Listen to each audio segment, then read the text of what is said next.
So welcome everyone to the PathCheck Dice Global Health Innovators talk series. Here we talk about various digital solutions in the computational health field. And if you want to know more about our organization, PathCheck, please visit https://pathcheck.org and join our Slack workspace, which is driven by a lot of motivated volunteers in tiny.cc/pathcheck Slack. And in order to know more about the previous talks, please visit tiny.cc/PCF Research Talks. I'd like to thank all my co-organizers for helping put this amazing talk series together, like Ramesh Raskar, Nise Hudson, Taupritesh Sethi, and Nina Resik. Thanks a lot for all the efforts. So a quick intro about the Global Health Innovators talk series. This is a series of meetups we arranged with speakers who are making an incredible impact in the area of digital health using AI, software, ethics, technology, etc. And the primary motive for running these speaker series is to drive collaborations and cross-collaboration across different fields: computer science, medicine, bioinformatics, policy, etc. With that, I'm more than thrilled to welcome our speaker today, Professor Elaine Etsose from Boston University. Professor Elaine is a computational epidemiologist and an assistant professor at the Boston University School of Public Health. She has a PhD in computational epidemiology from genetics, bioinformatics, and computational biology programs at Virginia Tech. She also has an MS in statistics and BS in mathematics. With that, I'd like to welcome you, Professor Elaine, to share your talk. Thank you so much, Ram. Let me share my screen.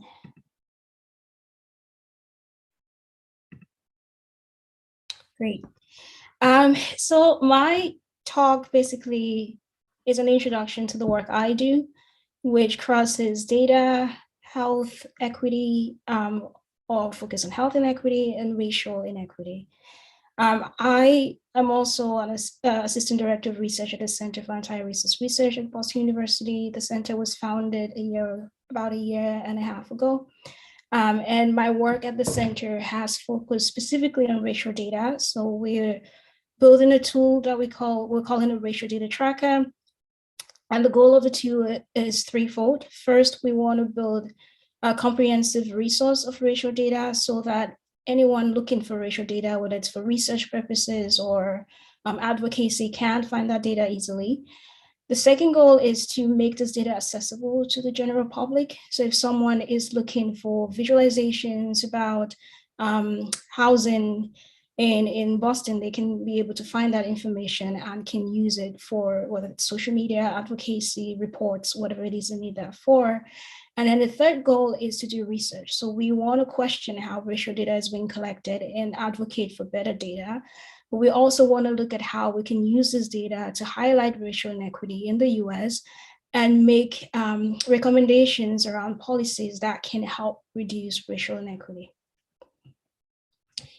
So I started in surveillance, specifically infectious disease surveillance, many years ago. And my work was mostly around how do we use digital tools to improve how we monitor the spread of infectious diseases? And so I walked from influenza to chikungunya, which some of you might know or might not know, but it's a vector-borne disease, Zika, Ebola. And we worked on developing tools to improve surveillance, but also looking at novel data sources that were not being used in public health to see if we can gather information at a timely rate and also at a low cost rate to be able to use it to provide information about what is happening in communities in terms of infectious disease spread. So on the screen is some of the tools or data sources that I have used for research. So Flu.near.you is a crowdsourced surveillance website. I think it also has a mobile app that you can submit symptom information if you've had flu symptoms. I think there's a version that was developed for COVID as well that's currently available. I Was Poison is a foodborne illness surveillance site where people can voluntarily submit information about foodborne illness if they've eaten somewhere and they think they got infected at a location, because this is challenging given that different pathogens have different incubation periods. So you can eat at one place and think you got infected there when it was somewhere else. But people can submit that information. And the way it works it is effective when you have a lot of people reporting at once. So if you go from having like 0 reports at a location to having like 61 reports within 2 days, and that's probably an indication that something is actually happening at that location. We've used search data from places like Baidu to look at influenza-like illness in China. So we look at what people were searching for and then develop models around that to predict influenza-like illness in China. We've also done the same using Google searches. And we've also used Google, especially during this pandemic, to look at things like misinformation. So what are people, if you look at the timing of misinformation, does it differ for different places when people start searching for misinformation? And does it look like, and in some cases, it does look like an epidemic curve where it starts off, it peaks, and then it drops over time. And so we will look to that and try to think about how can we use models that we use for epidemic modeling to model misinformation, and maybe think about interventions as well. UpToDate is a clinician support website. We've used that specifically to look at influenza-like illness. So look at what clinicians are looking up during the flu season, and whether that data can give us information about people that are showing up to the hospital with influenza-like illnesses. We've used social media data a lot, lots of different purposes, especially Twitter. Influenza is one of those studies we've done, but we've also looked at diets, discussion of how people talk about their diets, physical activity, and how that differs across different regions in the US. We've used Instagram specifically to look at discussions around food in Kenya, where the goal was to see in the long term, has discussions around foods change, because the prevalence of chronic diseases is increasing across the continent. And so the idea for this was, if we can start understanding how people's behaviors are changing around food, or other factors that influence or lead, all the factors that lead to an increase in chronic diseases, can we then start thinking of interventions? Because like in the US, a lot of young people on the continent spend a lot of time on social media platforms. So this could be a way to introduce them to interventions that can help and encourage healthy habits. We've used consumer reviews. Yelp, specifically, we use that for foodborne illness surveillance, where the idea is that people eat at restaurants and then they go to Yelp and write reviews about those restaurants. So if someone had a really bad experience at a restaurant, they would tell you all about it, sometimes in more details than you want to know. And we've looked at reports of, symptoms reports on those websites for specific restaurants to see whether the foods that people talk about and implicate in foodborne illness are the same foods that the CDC captures when they do outbreak surveillance for foodborne illnesses for the same regions. We also had, during the time that we're working with Yelp, other departments of health across the US, specifically New York City, Chicago, we're also thinking about the same idea. So New York City has actually been using Yelp for a while, where they track outbreaks of foodborne illnesses based on what people are reporting on Yelp. The work using Amazon data built on the work that we've done in Yelp. So we started thinking about not just symptoms report, but what are the foods that are actually making people sick? And could we be able to detect those foods earlier so that the FDA can start doing investigations sooner and be able to do something about it, rather than later after the epidemic is already peaked and is dying off? And so we worked with a data set that someone had collected from Amazon, and we did contact Amazon to talk about the data, and they were okay with us using the data. And we looked at reports of either people saying that a food had a smell, or had the color had changed, or had actually made them sick, and reports where people say there was mislabeling of products. And then also reports where people maybe find foreign products, foreign items in food, things like nails and things that should not be in your food that they find in your food products. And then we build an AI classifier to be able to detect whether food products is unsafe versus safe, given the information that we have from Amazon. We've done a lot of work around place, where we've tried to understand how place either can help us understand what people have access to in the environment and how that links to health outcomes, or try to understand how we can do better surveillance in places where we don't have data.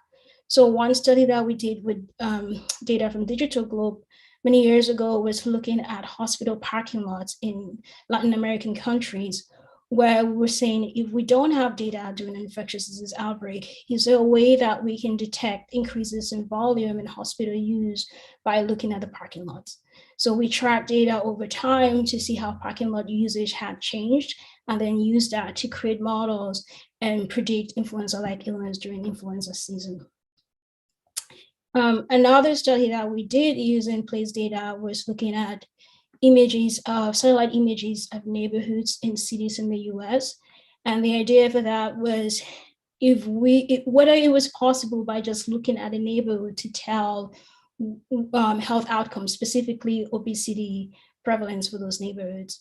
And so for 6 cities in the US, we gathered 150,000 images for those neighborhoods, processed them using CNN, and then make predictions of obesity prevalence for those neighborhoods, and found that it did incredibly better than we had anticipated.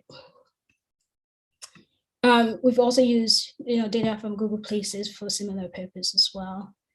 And then lastly, this news and mobile phone data. So news data, similar to the other data sources, can give you information about outbreaks that happen in regions that we might not be thinking about or focusing on. And mobile phone data, we used that during the pandemic to look at responses to social distancing, because at the beginning of the pandemic, when social distancing orders were put in place, there was a lot of discussions around some people are not obeying those rules, and there was a lot of blame. And we wanted to look at how adherence differed by socioeconomic groups, and whether their explanations, policy explanations around why different people were responding the way they were.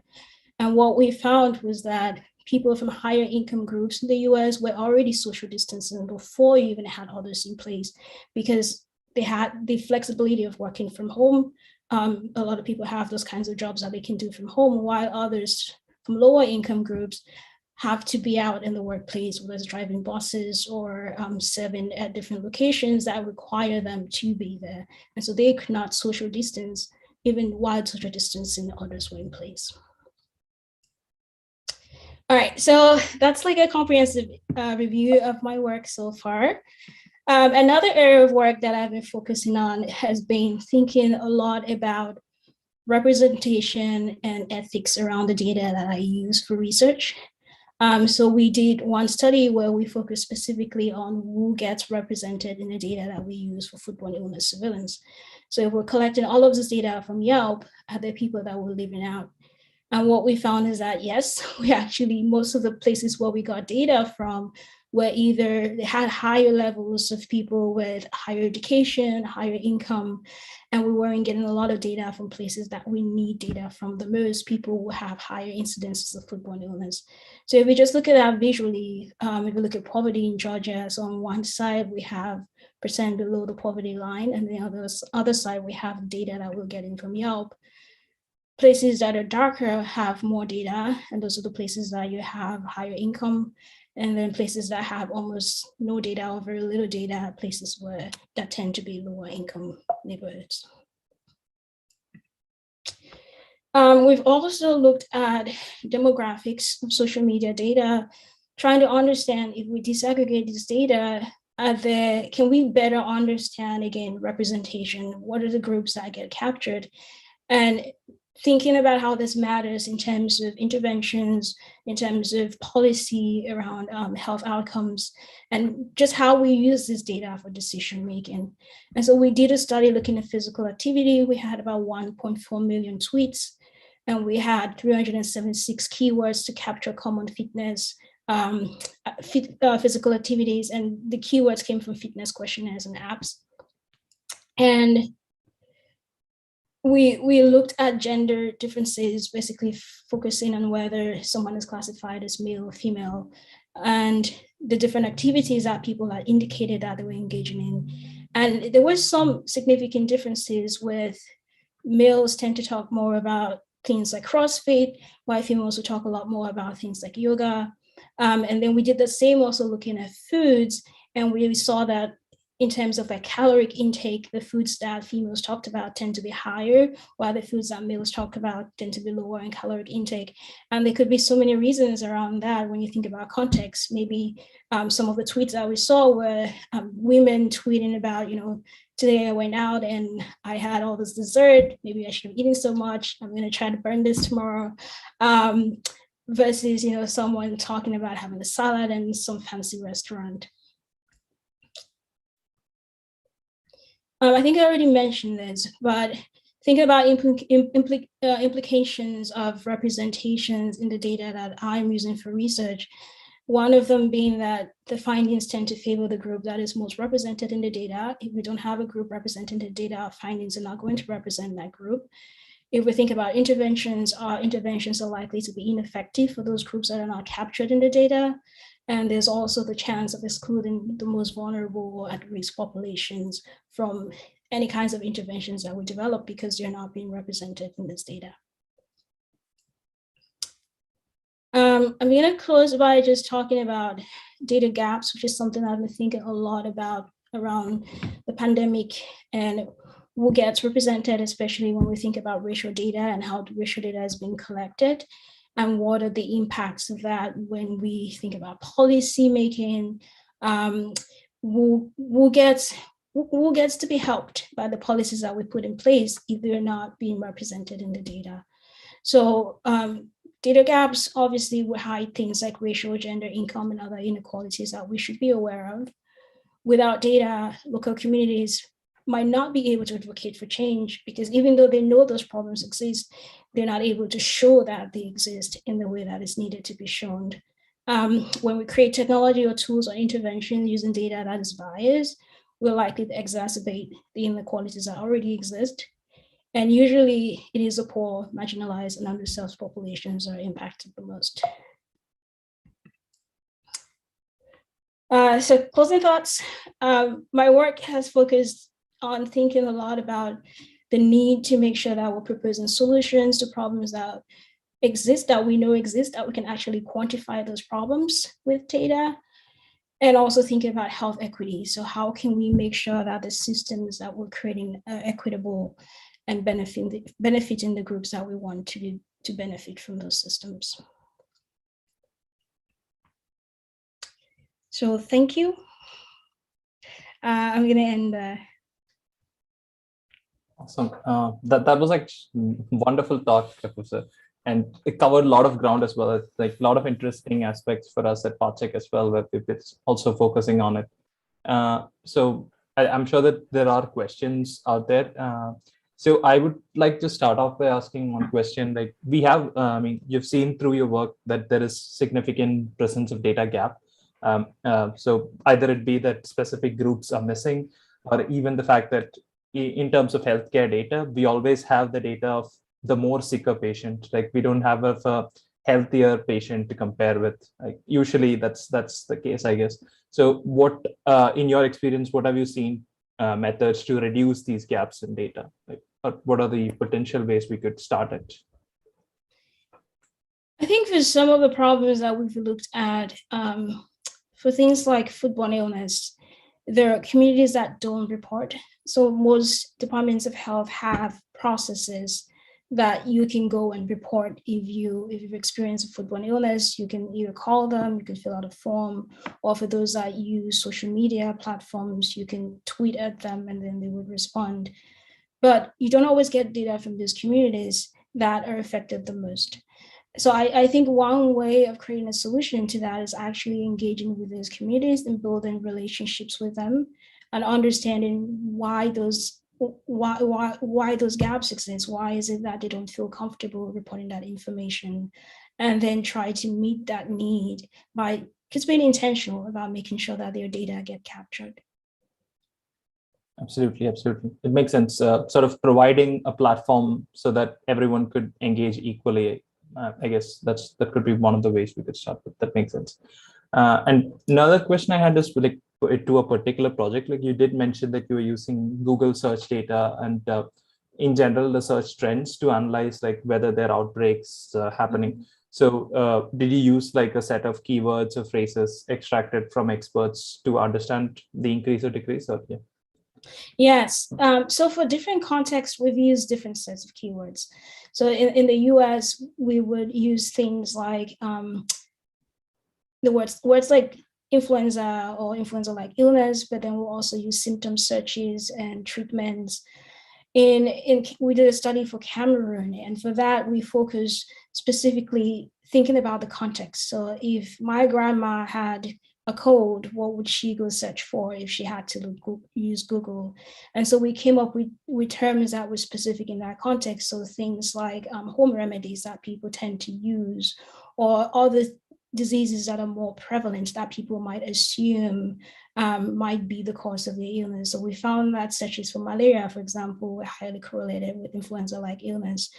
Searches for tuberculosis were also highly correlated. I see. Yeah, that makes sense. So one of the recent work, like a few months back, which we did at PathCheck, was actually partnering with an online pharmaceutical company in India, where we analyzed their search trends data, and we could notice something very similar to what you said. Like we could see that we were able to understand pandemic peaks like way before it was actually happening, like weeks before it was happening. So that makes actually a lot of sense. So my question, like sort of a follow-up is, do you think like Google is a more noisy place compared to, let's say, a particular pharmacy if they allow, or if they open up their data? Because I guess like there will be more number of searches, more number of irrelevant searches as well. Like the chances of someone actually wanting thing and just searching it for some other reason, like it would be harder to catch it. So have you tried like talking with any pharmacy companies or some more core medical side of things? I haven't done that. We've used other types of data in combination with search data for some of the work we've done. So things like electronic health records, or like this clinician searches that we found to be a lot more specific and a lot more useful. But online data is one of the major limitations, is that you don't really know why people are searching for the things that you're searching for. So yeah, so that is a limitation. Right, right. Makes sense. So I just had one more quick follow-up. So when you mentioned that you use multiple streams of data, is it necessary that these are exactly connected? So like let's say EHR data would be of X set of population of patients, and some other search trend data could be from maybe a similar geographic area, but could not be representative of the same people. So how do you manage to build the interactions between these? So we've done ensemble models where we either develop individual models for each of the data sets and then try to combine those, or we build models that take in all the different data sets and then try to present a single predictions from all of those data sets. But the goal is usually to capture data for a particular region. So if we want to study Boston, for example, we have to make sure that all the data is coming from Boston and not from somewhere else. Right, right. Makes sense. I mean, before I ask any more questions, I'll quickly check if there are other questions. I can see Graham has also joined us. So, hey, Graham. And Nise, if you have any other questions, that would be welcome as well. I just had a question about how you think this approach could sort of be applied to the pandemic now. We know that we're not getting, to your point, we're not getting coverage of all like the low income sort of socially vulnerable areas when we're looking at like rates or vaccination uptake. And so, there's obviously gaps in the COVID data too. So I was just wondering, how you think this could like apply to that. Yeah, that's a great question. I think there's been quite a lot of work done during the pandemic around using these data sources, whether it's using mobile phone data to see how people are responding to interventions in terms of social distancing, or crowdsourcing. I think there's been several crowdsourcing tools that have been developed to try to get people to report either their symptoms or vaccination status, and then try to see how that differs for different regions. So there is ongoing work, but I think the challenge remains the same, in that people have to choose to respond.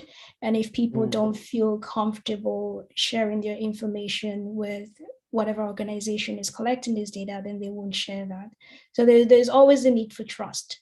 So if we're not getting data from, populations that have been marginalized and don't feel like they should be sharing that information, then we have to do a lot more to build trust with those populations.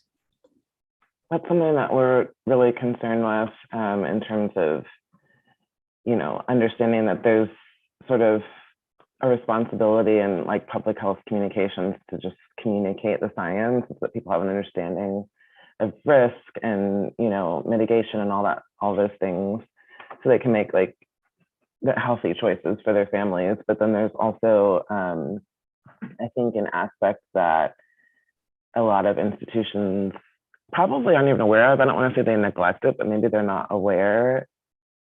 I think everyone has been writing and talking about the mistrust, with BIPOC communities and Black communities in particular, but I don't think people have a good understanding of how to address those populations. And so I think part of the challenge that we have to take on is also bringing in a segment of messaging that's all about adoption of the interventions that we're trying to do to garner that trust, Yeah. I mean, some of the examples that I have seen that have worked, especially around vaccination, is like actually having people in the community do that work, because that trust already exists.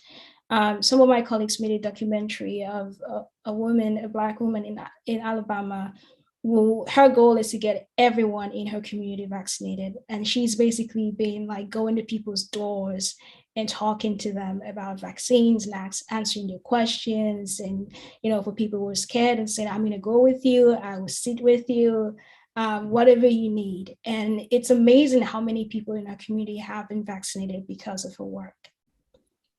Wow, I'd love to hear more about that later, or maybe you can send me the link later. Yes, I can definitely send you the link. Graham, did you want to ask questions? Yes, thank you. And thank you, Professor Elaine. That was very comprehensive.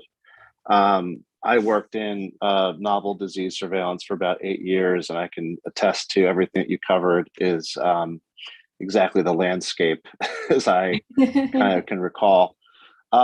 So in terms of modeling around these data gaps, is that something that you've looked into or considered in terms of whether it's nearest neighbor analysis or looking at sort of lookalike audiences? Because when it comes down to it, as I recall in flu surveillance modeling, population density is the driving factor, overcoming all other demographics. So if you can know that in zip code 01239 that you're getting data, good data, and it's next to 01238, that you can then assume through a nearest neighbor analysis. So have you given any thought to sort of overcoming some of the data gaps, in addition to the community outreach portion that we're talking about, but also through, data modeling?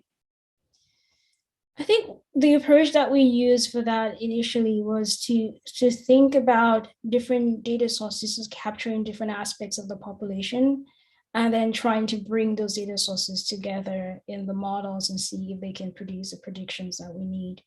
But I think the limitation with that approach is that we actually didn't have demographic information. So we still didn't know who was actually being captured in the different data sources that we were using.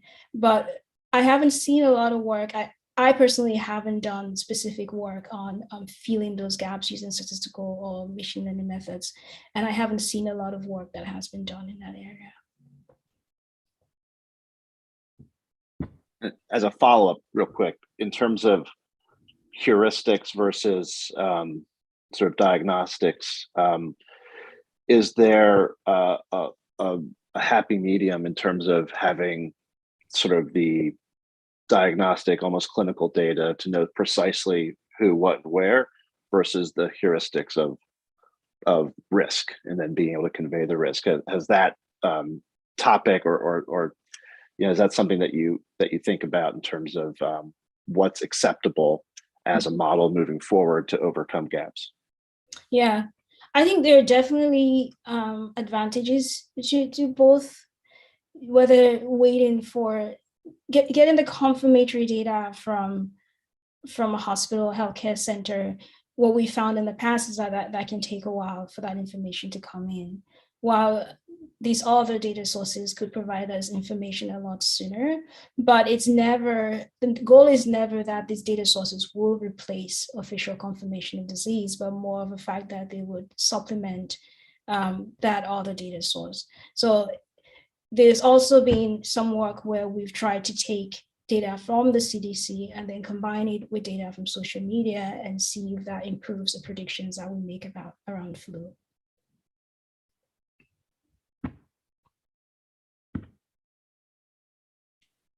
Thank you very much. Rohan? Yeah, I guess I just have like one quick question, sort of like a closing one.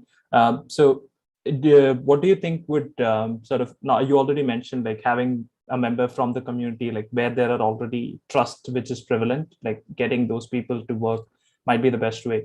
What do you think are probably some technological ways that we could help through? Is it through privacy, or is it through more introducing more digital literacy or health literacy? Like what could be the aspects we could focus on to enable maximum participation? I think we all need digital literacy at this point after this pandemic. We all need classes to learn about how to use all of these platforms that we have and what we believe. So I think that would definitely be useful no matter what population we're talking about, people understanding that everything you see online is not true and be able to, in a sense, evaluate the information that we're exposed to daily. So I think that's definitely useful. Health literacy is also useful, but I also think that the information that we provide also has to come through mediums of trust as well. We could build that trust and be the ones doing that, but we could also work with people who already exist in the community and already doing that work for them to spread that information. Right. Absolutely. That makes a lot of sense. So yeah, I guess once again, in case Dr. Nisi, if you don't have any questions. Cool. So yeah, so once again, Professor Elaine, like thanks a lot for spending this time with us and answering all these questions. It was great to know about all the work that you've been doing, and we're at PathCheck are excited to work with you in a few of these aspects as well, because we've been working on different directions on these similar projects. So it'll be interesting to see how we could work together on this and create an impact as well. So yeah. That'd be great. And thanks so much for inviting me. This was good. Absolutely. It was a pleasure having you. Okay. So thanks everyone, and have a great rest of the day.